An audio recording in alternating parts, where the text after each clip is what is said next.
সবাই কেমন আছেন?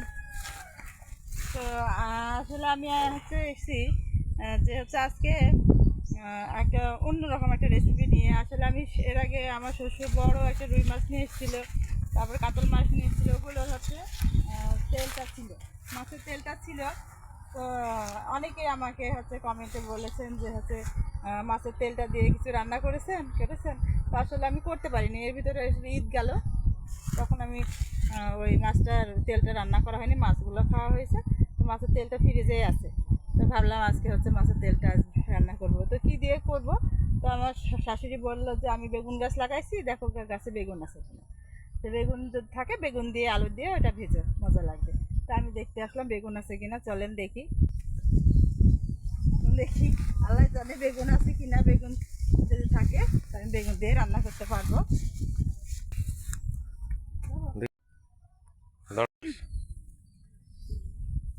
এই যে আমাদের বেগুন গাছ আমার শাশুড়ির হাতে হয়েছে, কয়েকটা করে বেগুন হয়েছে। এই যে দেখেন,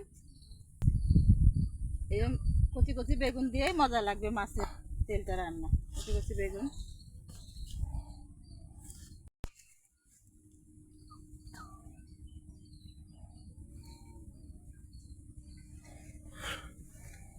দেখেন, কতগুলো বেগুনের ফুল ফুটেছে, অনেক বেগুন হবে।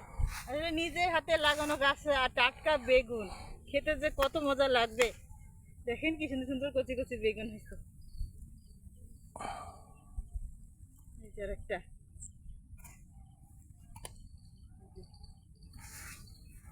অনেকগুলোই হয়েছে বেগুনের। এগুলো ছোট ছোট, এগুলো বড় হোক, পরে খাওয়া যাবে, আর লাগবে না আমার। এই কটাই অনেকখানি তরকারি হয়ে যাবে। যাই আমি তাহলে মাছের তেলটা ভেজে নিই গে। চলেন আমার সাথেই থাকেন।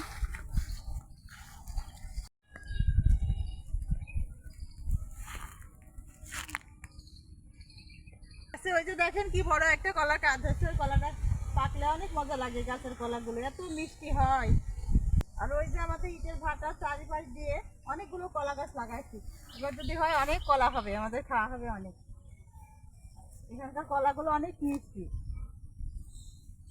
Busy busy